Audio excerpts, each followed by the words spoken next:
Hello, my name is Jervis Hough.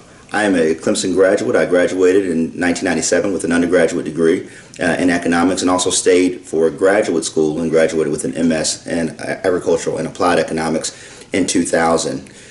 If I could take any young student here at Clemson University and basically give them some brief keys to success, or things that they could look forward to, or things they might not necessarily get in the classroom or from the everyday lecture that a professor would give here at Clemson, I think the biggest things that I would want to pass on to that student would be to say that when you finish your time here at Clemson, when you've had a chance to walk across the stage and reality sets in, that now it's off to the real world and there are other things that you're going to have to tackle, I think the biggest thing that you have to remember is hard work. First of all, it took a lot of hard work to get that degree from this wonderful institution, but more so than anything else, the hard work does not stop when you walk across the stage.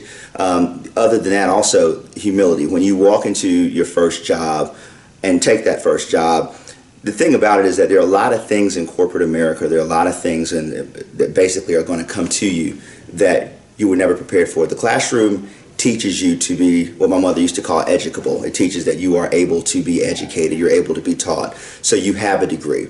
And that gives you status within our society. In our society, if you have a college degree, then you're automatically given access to better opportunities. However, as many people know, just having a degree is not necessarily just the one thing that's going to lead to your ultimate success. There are going to have to be some other intangibles that you're going to have to grab onto, gravitate to, and make sure that you fully develop. So a good work ethic.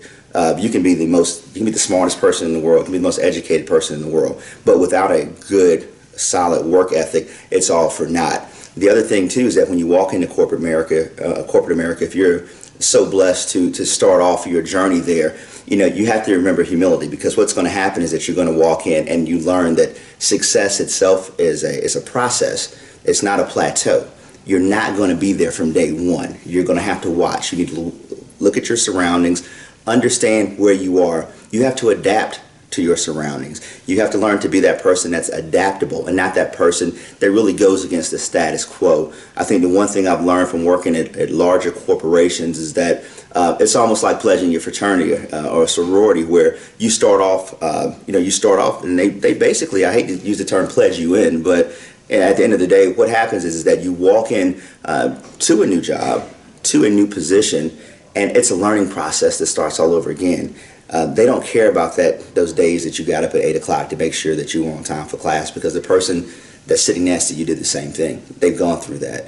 The biggest thing that you have to realize is that now the clock starts over, and that you're starting again, and you're starting fresh, and you're starting new. And so there's another entire thought process, teaching process that takes place, and you have to have some humility to do that, and understand that you again have started another journey, another road that is going to take you, putting all of your effort in, all of your work, all that good work ethic that you developed while you were in school. It's going to start. And then what happens is that once you start doing those things, always putting your best foot forward. If you start your first job, don't be the last person. Don't make sure you're the first person there. Make sure you're the last to leave as many times as you can. Make sure the people know who you are. Make sure you get involved in civic duties, mainly the same way you did in college. If there's a volunteer chance or things that your company may be a part of, get involved. Make sure your superiors know your name, because again, the way this process works and the way life works in general is that it's all about building your network, and it's always about who you know. It's very seldom about what you know.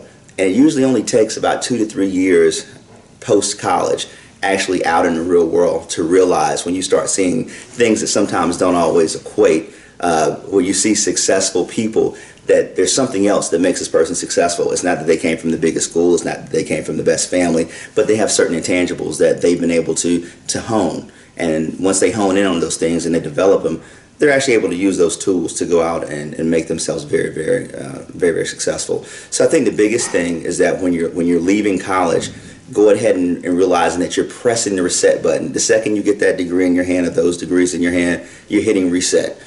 And then the real work actually does start. Keeping a good work ethic and keeping a humble attitude as you go out into the world to seek your fortune, to seek your fame, to seek your success. I think those are the two biggest things that you have to have.